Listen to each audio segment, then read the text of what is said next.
de Massissi. Zanzou a été accompagné par l'assistant Christian. Il aura pour premier lecteur l'assistant Thierry Machaliou et deuxième lecteur Maître Salomon. Victor, vous avez 7 minutes. Comme Élie l'a fait, nous voulons comprendre le problème et puis nous voulons que vous puissiez me dire les objectifs que vous êtes assignés, les hypothèses, les questions de recherche et puis vous êtes abouti à quel résultat. Chers parents, chers camarades, bonjour. Je suis l'étudiant grand ouvert Victor.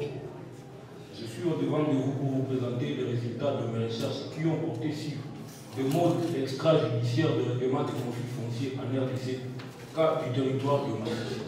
Tout d'abord, nous allons commencer par analyser le contexte et le problème que nous avions constaté. Vous serez d'accord avec moi que la terre est essentielle pour la survie des populations rurales en RDC, jouant un rôle crucial dans l'économie de la vie sociale. Pourtant, les conflits fonciers sont exacerbés par divers facteurs, dont la présence de groupes armés et les rivalités intercommunautaires. Les procédures judiciaires pour résoudre les conflits fonciers étant souvent inaccessibles, coûteuses et longues, les populations locales recourent de plus en plus à des modes extrajudiciaires comme la médiation et l'arbitrage. Toutefois, ces méthodes posent des défis en termes de légitimité, d'équité et d'efficacité, en absence du soutien institutionnel et des ressources suffisantes. Après cela, nous nous sommes posé quelques questions de recherche, dont la première a porté sur quelle est la portée légale de règlement des conflits fonciers en RDC. La deuxième a porté sur quels sont les effets du recours au mode extrajudiciaire dans le conflit foncier. Les hypothèses que nous avions eu à apporter à nos deux questions précédentes sont: à la première question, nous allons voir que la loi dite foncière de 1973, à son article 338, reconnaît que les terres occupées par les communautés locales sont celles que ces communautés habitent, cultivent et exploitent d'une manière quelconque, individuelle ou collective, conformément aux coutumes et usages locaux. Mais également l'acte uniforme de l'OHADA relatif au droit de l'arbitrage à son article 2, qui dispose que toute personne physique ou morale peut recourir à l'arbitrage sur le droit dont elle a la libre disposition. Tout d'abord, le mode extrajudiciaire permet souvent une résolution plus rapide et moins coûteuse de conflits, ce qui peut être particulièrement important. De plus, ces modes de règlement de conflits peuvent favoriser la préservation des relations sociales au sein des communautés en permettant aux parties en conflit de trouver des solutions mutuellement acceptables. Comme méthode de recherche, nous avions notre travail de fin de cycle a utilisé comme méthode de recherche principale la méthode exégétique, qui nous a permis d'analyser les textes de loi et de déterminer les organes compétents, leurs fonctions manifestes, implicites et les alternatives fonctionnelles, tout en confrontant les textes de loi à la pratique des règlements de différents fonciers dans le territoire et massif. Vous allez voir avec moi qu'en second lieu, nous avions utilisé la méthode comparative qui a servi dès lors de la comparaison des travaux réalisés dans le même domaine d'études que le nôtre pour y dégager les différences et les ressemblances existant entre le mode extrajudiciaire et le mode judiciaire. Nous avions fait recours à la technique documentaire qui nous a permis de compulser les textes de loi, des ouvrages de déclaration, des compromis, des revis et tous les autres documents relatifs à notre objet d'étude. Les résultats que nous avions trouvés. Le travail a permis de constater les éléments suivants. L'efficacité limitée de mode extrajudiciaire. Je ne saurais pas citer le tout pour ne pas abuser du temps. L'influence de la sécurité ainsi que le besoin à réformer. Les hypothèses posée par l'étude était que le mode extrajudiciaire tel que la médiation et l'arbitrage pourraient offrir des solutions plus rapides, moins coûteuses et plus adaptées aux conflits fonciers en préservant les relations sociales. Les résultats obtenus ont confirmé en partie ces hypothèses, montrant que malgré les contributions positives, l'efficacité de ces approches est limitée par le contexte d'insécurité et par des cadres institutionnels et légaux insuffisants. En conclusion, nous allons enfin comprendre que dans l'Est de la République démocratique du Congo, la crise foncière est démontaire des violences à l'échelle individuelle et collective, résultant de la compétition pour l'accès et le contrôle des ressources naturelles, des questions du pouvoir et de l'identité. Ce sont les effets néfastes de cette crise complexe qui mobilise depuis près d'une décennie les gouvernements congolais, les services de contentieux fonciers et les bailleurs de fonds à s'investir dans la réforme foncière, dans la recherche des solutions aux problèmes posés par les fonciers. Cette situation ne cesse d'évoluer et de prendre l'ampleur. Face à cette situation, les chercheurs ou toute autre personne ayant le souci de survenir à ce problème peuvent apporter en leur façon un plus dans la lutte contre ces fléaux. C'est dans ce cadre que nous avions initié ces recherches. Nous avions tenté de faire un état de lieu des conflits fonciers en territoire de Massissi et chercher à appuyer quelques solutions qui se montrent plus adaptées et plus durables face à ces problèmes. Exemple depuis des décennies, les persistants avec l'appui de bailleurs des situations de guerre, la première solution pour résoudre ces problèmes consiste à réformer les secteurs fonciers. Aux égards des réponses des ONG engagées à résoudre la crise foncière de manière plus rapide, des approches semblent être privilégiées par plusieurs. La formalisation des titres fonciers et la médiation foncière. Bien que ces approches aient contribué tant soit peu à une baisse des tensions individuelles et collectives, il est actuellement difficile d'observer l'apport de celles-ci, vu que la situation sécuritaire demeure la même et continue à empirer. Merci pour votre attention. Je sais que plutôt c'est un étudiant qui est engagé. Il était engagé, donc tu dois toujours le faire. Alors, Victor, je vais constater en termes de niveau de la forme, j'ai constaté que la table de la matière qui pourtant traditionnellement place toujours à la fin du texte, vous avez placé ça au début du texte. Je ne sais pas si vous êtes référé sur quel canevas. Merci. Au fait, vous avez donné le canevas de. C'est ce que dit le canevas, monsieur. Vous avez. Vous le prouver. Je ne sais pas si. Vous n'avez pas apprêté les numéros. Non. Mais la levée où il y a les canevas. Non, je n'ai pas apporté. Vous voyez quand vous êtes à l'état des armées. Bon, je ne sais pas si l'assistant. Voilà, maintenant, c'est une question, mais vous ne pouvez pas vous défendre. Alors que c'est une question qui vous concerne vous-même. C'est que ce n'est pas bien ça. Alors maintenant, quels sont les modes? Il faut répondre directement. Ce n'est même pas écrit. C'est dictat. Le mode de règlement de conflit foncier, selon la législation congolaise, vous allez comprendre avec moi que premièrement, il y a la médiation. Mis à part la médiation, il y a la conciliation, mais également il y a l'arbitrage. Cela font partie de quel mode? Parce que il faut répondre de manière systématique. Ce sont des modes alternatifs.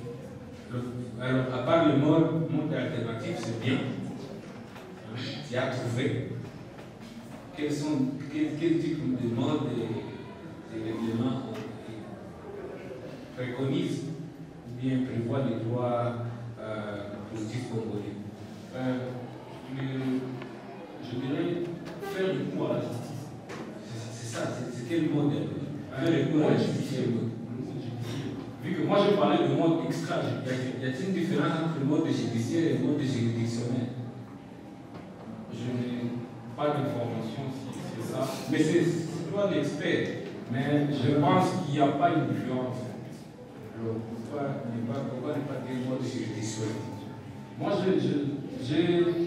mon travail porte sur le mode extrajudiciaire. Avez-vous mode extrajudiciaire? Extrajudiciaire, oui, directement. Mais tu n'as pas parlé de ça. C'est que vous n'avez pas été adopté. Non. Victor, il ne faut pas répondre de manière impolie. Ça va? Parce que si c'est moi ton examinateur ici, si je décide de ne pas te poser des questions, je peux tirer les conséquences. Il ne faut pas m'énerver. Alors, j'aimerais savoir, hein, parce que depuis que tu travailles sur ton cas d'étude, c'est le territoire de Massis. Est-ce que tu as été à Massis? Non, je n'ai pas été à Massis. Comment tu as fait maintenant pour obtenir les données de Massis? Les cadastres ici à Goma, dans la ville de Goma, j'ai effectué une descente là-bas, mais également j'ai eu des données au niveau de la CPC. C'est un centre pour paysans qui n'a pas accès à l'attestation de recherche. Qu'est-ce qui nous prouve que tu as été là-bas? Parce que ça c'est vraiment fondé. Et c'est même curieux, intéressant. Parce qu'en disant même l'intitulé du travail, on dit que vraiment celui-ci veut nous parler de ce qui se passe à Massis. Et on veut savoir, tu dis que tu n'as pas été à Massis. Maintenant là, on commence à douter. On se demande maintenant comment tu as fait. Est-ce que comment on peut faire? On peut être ici à Goma et à Massis en même temps. C'est que tu as été de travail ici à Goma. Bien sûr. Pourquoi est-ce que tu parles de Massis? Je parle de Massis. Est-ce qu'à Goma, il n'y a pas de problème foncier? Moi, je ne voulais pas me situer au prophète dans la ville de Goma parce que je voulais te situer dans la ville, dans le territoire de Massis, dans un milieu rural. Parce que on voit le milieu rural, parce que je vais aller là-bas pour faire des. Non. Parce qu'au moins, là-bas, il y a, je dirais, les juridictions sont un peu éloignées par rapport. Parce que normalement, quand on fait les recherches, il y a des moyens qui sont nécessaires pour faire les recherches. Et pourquoi je pense que les moyens qui pourraient faciliter à faire les recherches, c'est de les faire ici à Goma parce qu'il y a l'eau. Mais quand tu choisis des cas de type de toi de Massis, est-ce que tu as pensé à un certain moment pour aller à Massis? Parce que tu peux par exemple affirmer des choses ici et que les gens qui sont à Massis ne sont pas informés de ça. Est-ce que tu les as consultés pour savoir vraiment les problèmes ou bien aussi c'est parce que je ne sais pas comment tu as fait. Parce que même en lisant, il n'y a aucune part où tu fais mention d'un échange que tu aurais réalisé avec les cadastres ou bien les gens qui sont dans les services là que tu as cités. Aucun échange, aucun entretien que tu as réalisé. Parce que j'ai consulté des sources. En tout cas, c'était ma préoccupation, ma seule préoccupation d'ailleurs. J'ai consulté les sources pour essayer de chercher ça. Il y en a, je suis en train de chercher la page. Il faudra les ajouter après parce qu'il y en a. Moi-même, je les ai cherchés comme toi, je ne les ai pas trouvés. On m'a montré que l'arbitrage reste le moyen le plus sûr et le plus pratiqué en territoire de Massis. Et à quel moment on recourt à l'arbitrage? À quel moment? On recourt à l'arbitrage y a un litige qui est. Donc, dès que le litige naît directement, les parties conviennent de présenter ces litiges. Alors, dis-nous concrètement comment se passe l'arbitrage. Parce que moi j'ai du mal à. L'arbitrage se passe comment concrètement? Déjà, sachant que l'arbitrage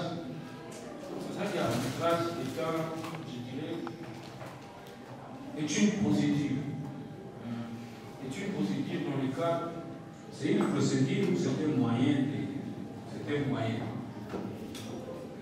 C'est une procédure. Ok, comment ça se passe alors? Si c'est une procédure, c'est une réponse qui ne t'engage que toi, tu peux nous expliquer quand même. Ça, le parti se convient. Après qu'il y ait litige, le parti se convient de soumettre ces litiges à une tierce personne pour, je dirais, pour y transiger. N'importe quelle personne. Bon, ça dépend. Même une personne quelqu'un qui est en train de passer simplement, on lui dit non, nous avons un problème, mais il dit est-ce que tu peux t'arrêter pour le partager? Quelqu'un qui vient du champ, il est fatigué, il est en train de passer et puis vous l'arrêtez. Nous avons un problème, est-ce que tu peux t'arrêter un peu pour nous aider à trouver une solution et voilà. Comment ça se passe? C'est n'importe qui qu'on peut ramasser pour ça. Non, je dirais que cette personne doit être de profit dans le pouvoir décisionnaire. Alors c'est qui par exemple? Quel est le pouvoir décisionnaire? Un juge par exemple, un administrateur du territoire par exemple, un chef coutumier par exemple. Et comment ça se passe? Comme je l'ai expliqué, si vous me permettez, je pourrais illustrer ça par des exemples. Oui, vous avez vraiment la liberté de...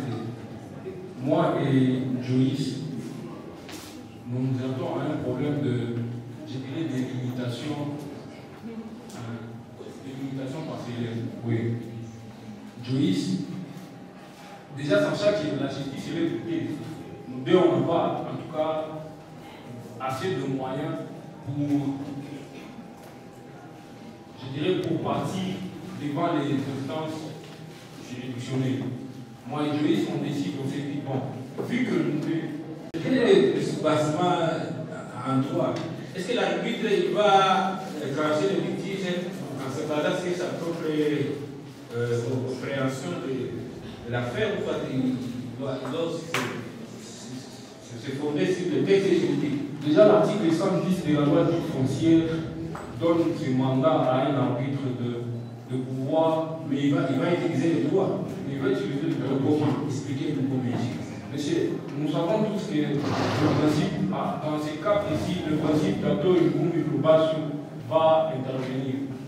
Pourquoi? Parce que même si on s'est dit, ok, on ira voir un arbitre pour qu'il puisse transiger sur cette affaire, il serait question de venir avec le preuve. Il serait question de venir avec le preuve pour qu'il ait. Quelle est la preuve par excellence? Je dirais l'acte, l'attestation de certificat. Quel certificat? Certificat d'enregistrement de la parcelle. Là, nous sommes dans les billets là. Est-ce que au niveau des billets, mais est-ce que l'acte de vente c'est un document par excellence de preuve? Et vous pouvez le droit de propriété foncière. Je dirais dans le milieu rural, c'est un moyen de preuve même par excellence. Mais toi tu es juriste, est-ce que le moyen légal, le milieu légal ne fait pas partie de la RDC? Monsieur, je parlais Qu'est-ce que le droit congolais à cette actuelle?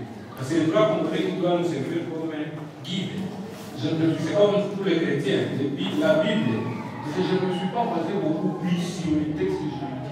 Alors, je parlais de moi qui ne pas dans la textes juridiques, alors que tu es juriste. Je parlais de mots qui vont hors des juridictions. Donc, tu penses que ces mots-là ne sont pas prévus dans les textes juridiques? Certains, certes, ces mots sont prévus dans les textes juridiques. Tu peux me dire l'article où c'est prévu? Il y a l'article 2 de l'acte uniforme relatif au droit au WADA. Il faut lire ça. Non, tu as les textes. C'est pas le travail. Mais qu'est-ce qu'il y a? Qu'est-ce que c'est vraiment? Vous lire dans les textes. Là, oui. Qu'est-ce que dit cet article? Je dirais, je commence d'abord par l'article 227 de la loi numéro 73-021 du 20 juillet 2023 portant Code civil congolais. Les parties peuvent toujours transiger sur l'objet du procès, soit en terminant, soit en prévenant. Quand vous parlez du procès, là nous sommes devant les tribunaux, n'est-ce pas? Bien sûr, on peut être devant les tribunaux comme devant un arbitre. Alors, ces gens ne préfèrent pas aller devant les instances judiciaires. Ils préfèrent au moins régler leur conflit à l'ordre d'un arbitre. Vous êtes scientifique, vous devez critiquer. À l'arbitre, si sa décision n'a pas une force exécutoire. L'intérêt pour les demandeurs. Donc, vous êtes juriste, à quoi bon saisir quelqu'un qui va vous donner une solution qui n'est pas exécutoire, que de saisir quelqu'un qui va vous donner une décision qui est exécutoire et qui clôt définitivement l'affaire? Cette décision exécutoire et qui clôt définitivement l'affaire les divise. Mais la décision rendue par un arbitre les permet de collaborer et les deux parties peuvent peut-être diviser sur le même terrain. Sur le même terrain. Bien sûr. Alors maintenant, à qui appartient? Ça devient une sorte de copropriété. Vous avez acheté votre terrain et puis après, une décision intervient. Comme vous avez des problèmes sur ce terrain, ça devient maintenant votre terrain à fouler. Et toi qui avais acheté le terrain, tu es content. Mais ces gens-là sont, je dirais, ils sont éloignés de l'instance judiciaire. Mais non, le problème n'est pas là. Donc vous comprenez vraiment que vous avez fondé votre travail sur des arguments qui ne sont pas bien réfléchis. Parce que si vous vous appuyez sur votre travail, le problème demeure toujours. À la fin de votre travail, le problème demeure toujours. Puisqu'on ne sait pas, à la fin du travail, on ne sait pas qui est propriétaire finalement du terrain qui pose problème.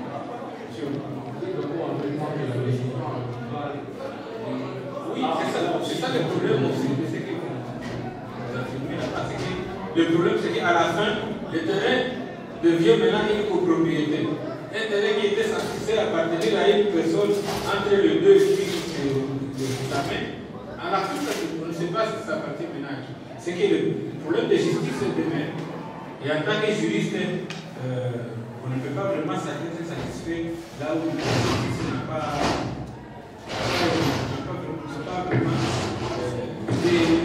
Parce que vous avez étudié la philosophie du droit, vous avez défini c'est quoi la justice. Donner à chacun ce qui lui est dû. Alors maintenant, où est la justice? Parce qu'à la fin, on doit laisser à la fin, comme on n'a pas de solution, la parcelle devient une copropriété. Le terrain devient une copropriété, alors qu'au départ, ça appartenait à quelqu'un. Au départ, chacun se reconnaissait avoir des droits sur ce terrain. Donc vous comprenez que vraiment, en suivant votre approche, vous nous laissez vraiment dans un flou. Je pense que cette pratique leur permet de rester unis. Parce que même ici chez nous, quand on va devant un juge, et que la décision du juge acquiert la force de la chose jugée, cela nous divise. Alors pour eux, vu qu'ils ont les mêmes valeurs, ils ont grandi dans une même communauté, lorsqu'il y a un conflit qui intervient, ils préfèrent garder cette authenticité qu'ils avaient avant, au lieu de garder devant les instances judiciaires, là on aura un gagnant et un perdant. Et lorsqu'il y a un gagnant et un perdant, cela signifie que le vivre ensemble ne sera pas respecté. Premièrement, M. Victor, je voudrais savoir de quelle terre il s'agit. de quel conflit foncier il s'agit. Puisque là, tu as parlé des conflits fonciers. Nous savons aujourd'hui, lorsqu'on parle, n'est-ce pas, des droits fonciers, la question qui se pose des superpositions des titres, c'est une question qui importe presque dans tous les aspects. Un titre, donc une terre de communauté locale, l'administration peut y émettre des droits d'exploitation forestière, l'administration peut y émettre des titres d'exploitation agricole, l'administration peut y émettre des titres d'exploitation minière ou des hydrocarbures. Alors, de quel conflit il s'agit exactement? Je dirais qu'il s'agit d'un conflit foncier. C'est pas ce que tu dirais. Là, on est en train de voir le travail que tu as réalisé. Tu as parlé de quel conflit concrètement? Foncier qui oppose des individus. Alors, des individus. Bien sûr. Quelle est la qualité de ces individus-là? Parce que c'est des individus. Puisqu'un exploitant agricole, c'est un individu aussi. Bien sûr. Je dirais que ce sont des conflits qui opposent des exploitants agricoles, sachant qu'à Massissi, ils vivent de l'agriculture. Voilà alors là où je n'ai pas compris, Monsieur le Président, tout au long du travail, l'étudiant est en train de nous montrer qu'il n'y a pas vraiment un soubassement solide en matière de mode extrajudiciaire. Il est en train de nous dire que voilà, quelques dispositions qu'il a soulevées, il a dit que ces dispositions prévoient qu'on peut régler les conflits autrement. Mais il ne parle pas des modes concrètement.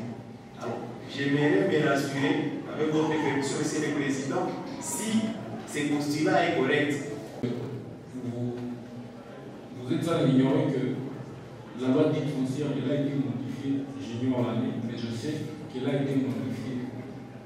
Donc il y a quelques dispositions qui ont changé. La loi dite foncière, Oui. elle a été modifiée. J'ai dit que j'ignorais l'année. Victor, il y a un problème. Faut pas, pour te justifier, commencer à chercher des chemins de il faut marcher selon la logique. Tu as étudié, n'est-ce pas? Bien sûr. Et l'herméneutique et la logique adaptée au droit. Bien sûr. On ne peut pas aller infrapétite à suprapétite. On va selon ce qui est prévu. Oui. C'est le texte prévoit. Ça n'a pas été modifié, ça n'a pas été modifié. Hein? Je sais que vous, avec votre esprit là de chercher à vous conformer aux juristes, vous voulez toujours chercher à vous justifier. Hein? Voilà, allez-y. Avec Merci beaucoup, Monsieur le Président. Veuillez me protéger aussi. Et quand vous parlez, n'est-ce pas, de cette difficulté-là de trouver un cadre, n'est-ce pas? De trouver un cadre. Est-ce que vous avez consulté tous les textes pertinents à la matière? Puisque vous parlez déjà de l'exploitation agricole, n'est-ce pas? Monsieur le Président, je remarque, je ne sais pas si c'est moi qui n'ai pas dit tout le travail ou c'est un texte qui n'existait pas, mais l'étudiant n'a pas fait allusion à la loi agricole. Tu as fait allusion? Non, non. Alors là, c'est-à-dire déjà que tu prives, n'est-ce pas, ton texte du traitement. Et puis, si on essaie un peu de voir, n'est-ce pas, l'article 9, l'article 9 de la loi agricole, il est dit, n'est-ce pas, qu'on doit instituer un conseil de consultation provincial, n'est-ce pas, en matière agricole. Et dans les tâches, dans les missions de ce conseil, il y a aussi la médiation. C'est-à-dire déjà que la médiation devient comme un préalable, d'ailleurs même pour les conflits opposant les petits exploitants agricoles. Ça devient comme un préalable. On commence par la médiation. Ce qui veut dire que là, il faudrait voir. Ce ne sont pas à proprement parler des modes qui sont dérivés des bases légales, mais les bases légales sont à différentes échelles. À différentes échelles plutôt. N'est-ce pas? Alors, tout à l'heure avec le premier lecteur, vous avez longuement discuté par rapport, n'est-ce pas, à la force contraignante de la décision arbitrale. J'aimerais savoir quelle est votre position. Les décisions arbitrales sont-elles contraignantes ou pas? Les décisions arbitrales sont bel et bien contraignantes. Parce que, déjà de base, les partis d'elles-mêmes, je dirais de leur propre volonté, viennent poser leur litige devant un arbitre. Ce qui veut dire que tout ce qui viendra, donc tout ce qui pourra en ressortir comme décision doit bel et bien s'appliquer. Et si une partie aujourd'hui, en tout cas vous êtes juriste et vous savez que, n'est-ce pas, dans les droits processuels, à un certain moment on parle des voies de recours. Une partie n'est pas satisfaite par la décision. Cette partie-là va faire comment? Déjà, sachant que la procédure n'a pas commencé devant une instance judiciaire, la partie n'aura pas cette chance-là d'interdire, je dirais, de faire appel. Disons, pour que la décision, la sentence, comme on l'a dit, la sentence arbitrale, pour qu'elle ait ce qu'on appelle l'exécutoire, la force exécutoire, qu'est-ce qu'il faut? Il faudrait que la décision soit, je dirais, acquiert, je dirais aussi, il faudrait que la décision acquiert l'autorité de la chose jugée. Cette décision-là, qui a été rendue dans, je dirais, lorsque il y a une partie qui était en défaut. Je dirais que c'est une décision judiciaire rendue en absence d'une partie. Une décision par défaut. Non, je dirais que c'est une décision judiciaire qui a été rendue lorsqu'une partie n'a pas été présente dans... Oui, c'est ce qu'on appelle la décision par défaut. Oui, une décision par défaut. Oui. Mais tandis que la décision qui acquiert la force de la chose jugée est celle qu'on ne peut pas attaquer au fil du corps, est celle qui ne nous permet pas d'interjeter, de déférer. D'abord, le premier postulat, il est faux. Pourquoi? Puisque une décision, que ce soit une décision par défaut, que ce soit une décision contradictoire, n'est-ce pas? Et là, l'autorité de la chose jugée. Et là, ça nous renvoie avec le prédécesseur, vous avez longuement discuté sur la vérité, sur la justice. Ça nous renvoie à la notion de la vérité judiciaire. Cette décision, aussi longtemps qu'elle est prononcée, elle est censée dire la réalité qui est. Indépendamment des faits empiriques, la décision de justice est ouverte, n'est-ce pas, de l'autorité de la chose jugée. Mais la décision, elle vient d'être coulée en force de la chose jugée. C'est lorsque, là vous avez essayé un peu de tenter, c'est lorsque, soit toutes les voies de recours sont exercées, soit au fait de la prescription, il n'y a plus la possibilité d'exercer des recours. Donc, Binamaki a vie, on ne peut plus revenir sur cette décision. Mais alors là, vous nous avez un peu embrouillé en parlant de la sentence arbitrale. C'est là où on était, je n'ai pas oublié. La sentence arbitrale, elle devient exécutoire ou elle acquiert cette force, n'est-ce pas, ou cette autorité de la chose jugée à quel moment? Par minute. Elle acquiert cette force de l'autorité de la chose jugée par minute. Lorsque cette sentence a été rendue, les parties ne peuvent pas le déroger. En tout cas, de ce que je sache, c'est que la décision, la sentence arbitrale, ou même la décision de conciliation, ils doivent être homologués par la juridiction pour avoir cette force de s'imposer et être opposable au futur litige. Il faut d'abord qu'il y ait une homologation de la sentence arbitrale. L'arbitrage est que, par médiation, nous attendons un processus. Je dirais un processus de négociation qui repose sur la liberté. La liberté et la responsabilité de ces personnes-là. De ces personnes qui ont décidé d'aller voir. La conciliation, je dirais que c'est une pratique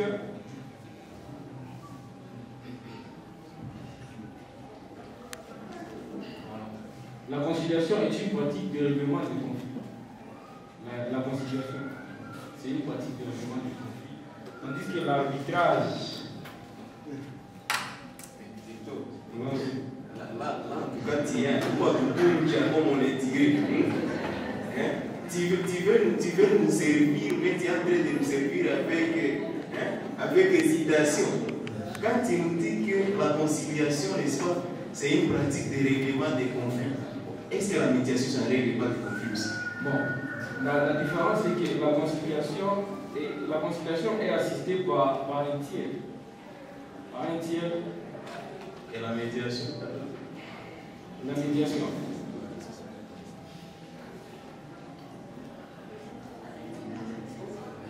Également, la médiation aussi assistée par un tiers, mais pour qu'il y ait médiation, il faudrait qu'il y ait volonté du parti. Mais pour la conciliation, donc, il faut les mettre dans les cordes et les c'est amener. aussi une pratique amiable.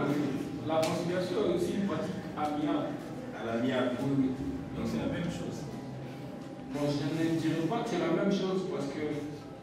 Mais la différence vous échappe. Non.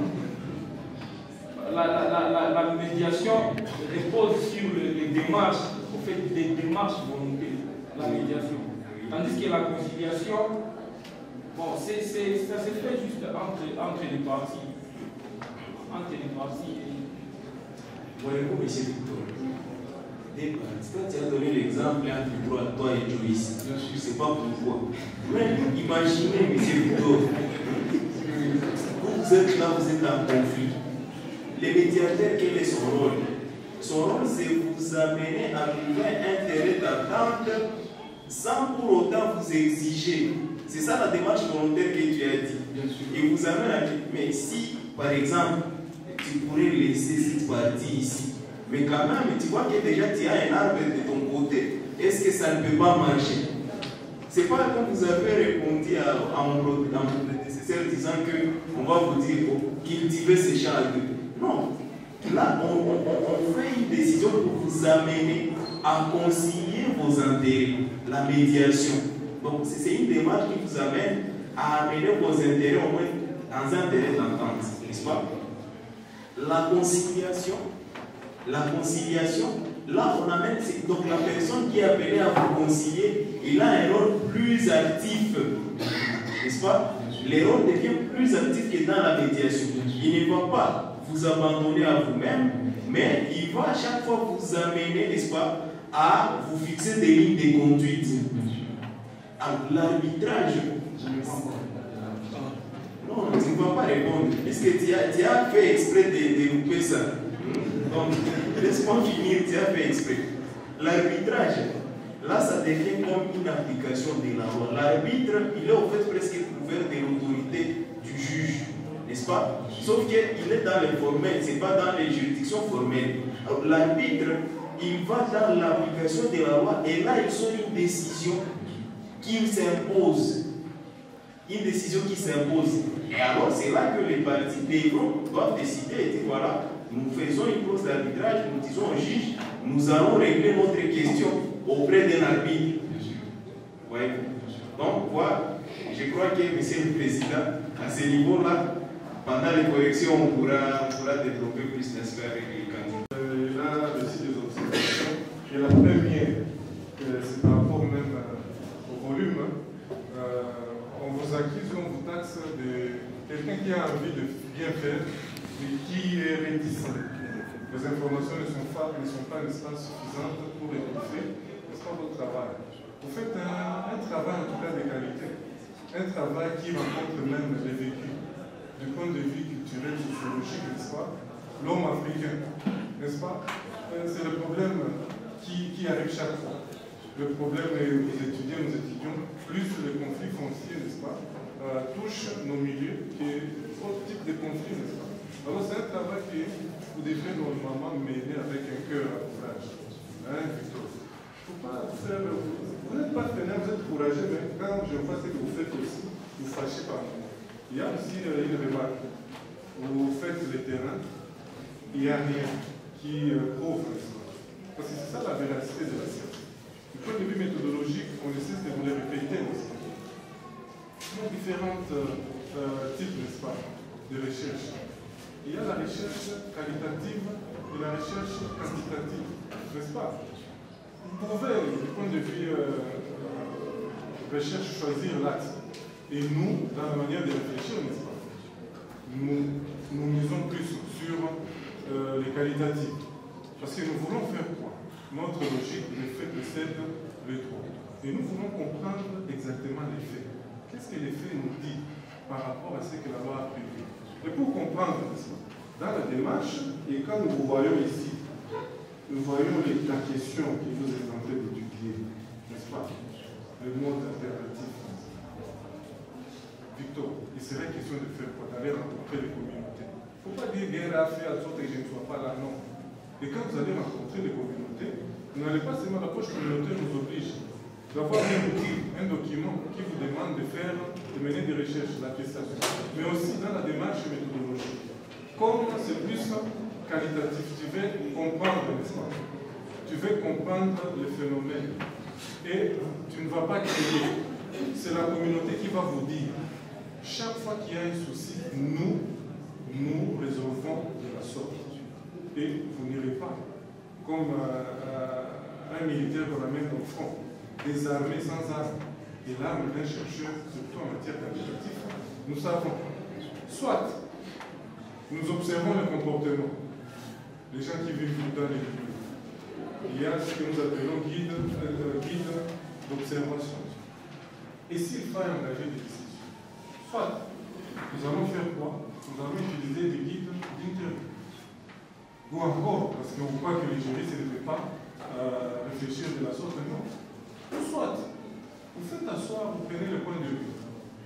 On dit qu'il y a des modes alternatifs ici, dans les milieux racistes. Vous faites quoi? Les leaders locaux sont là. Vous les regroupez dans ce que nous appelons le focus group discussion. Vous prenez le point de vue des leaders locaux. Ils disent quoi par rapport, n'est-ce pas, à ces modes? Alors, ils peuvent mentir. Ou bien ils peuvent maintenant dire pour vanter, n'est-ce pas, leur mérite, dire des choses. Et au côté, vous rencontrez, n'est-ce pas, la communauté. Qu'est-ce que la communauté dit par rapport à ces modes-là? Sont-elles, n'est-ce pas, satisfaites de la manière dont les choses se font? Alors vous balancez, vous sortez maintenant des éléments pouvant vous amener à conclure maintenant à soi. Est-ce que les postulats, parce que les questions de recherche et les objectifs que je me suis fixés rencontrent bel et bien la réalité du terrain et qu'est-ce que l'État sera appelé à faire pour arriver à répondre à cette question. C'est comme ça. Et les choses se font et les vrais moments se font. Dire que la juridiction ne fonctionne plus, non. Il faut limiter tout ça. Ce n'est pas le langage des grands chercheurs. Hein, cher Victor? Alors, il y a une omission, n'est-ce pas? Des définitions de type de conflit. Il faut essayer de fixer cet élément, mais aussi, comme vous avez fait allusion, n'est-ce pas, à un conflit de type agricole, n'est-ce pas? Alors, il faut développer des éléments, n'est-ce pas, pour la base légale qui explique exactement en cette matière ou dans cette dynamique, qu'est-ce qu'elle a? Parce que tout est, n'est-ce pas, dans la loi. Donc, il faut revenir sur toutes ces questions. Heureusement que vos évaluateurs sont vos enseignants ici. Ils essaient un peu d'être expéditifs pour pouvoir corriger. Mais à la base, nous aussi nous vous remercions et vous encourageons pour avoir osé, n'est-ce pas, à orienter vos réflexions sur cette thématique qui fâche souvent, n'est-ce pas, concilier, amener aux gens la médiation, n'est-ce pas, ça pose problème, surtout que on est en train de faire allusion aux questions liées, n'est-ce pas, à la terre, n'est-ce pas, au conflit, n'est-ce pas, voilà. Nouveau libéral.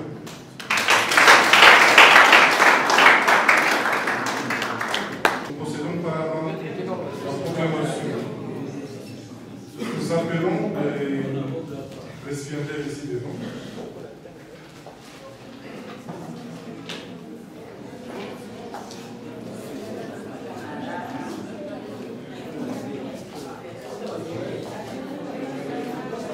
Voilà. Le jury chargé par la décision numéro 002 par issue par Isaïe Sisségon par RRAT par Epimou par 2024 du 1er mars 2024 portant nomination des membres des bureaux du jury de l'organisation des examens de semestre pair et impair de l'année universitaire 2023-2024 à l'Université catholique La Sapientia de Goma de l'organisation des épreuves de soutenance des travaux de cycle, des projets tutorés et du mémoire à l'UCS Goma a réussi en ce jour les examens des 6 candidats. Après délibération à huis clos, les jurys ont pris les décisions suivantes. Ont réussi avec la mention excellent, néant. Ont réussi ou ont eu la mention très bien, néant. Ont eu la mention bien, néant. Ont eu la mention assez bien, 5 candidats. Ont eu la mention passable, 1 candidat. Ont eu la mention insuffisante et insatisfaisante, néant. Ainsi, ont eu la mention assez bien 5 candidats. Shekina Kungema a eu 13,3 sur 20. Et Senge Bakabike a eu 13,2. Alors pour votre enseigne, devons vous dire comme là vous voulez le dire seul, nous vous le disons vraiment, c'est à juste titre que nous disons merci à Dalton, parce que c'est un étudiant modèle et un étudiant persévérant. Il a vraiment franchi, il a connu beaucoup de soucis, mais il n'a pas abdiqué. Nous l'avions vu, n'est-ce pas, de venir et continuer avec ses études, et pour nous, c'est un motif de satisfaction. On s'est posé la question, comment est-ce que, ou pourquoi vous perdez alors que tout le monde avait fini de votre promotion, ben, vous êtes quand même vertueux à revenir et vous finissez. Pour nous, c'est un motif de joie. Et vraiment, nous sommes heureux pour vous. Voilà. Merci. Mouindo Kandé Biscas 13. Cyril Chamamba 13.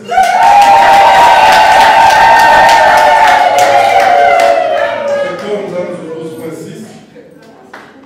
Et a eu la mention passable. Virino Abati Eli 11.6.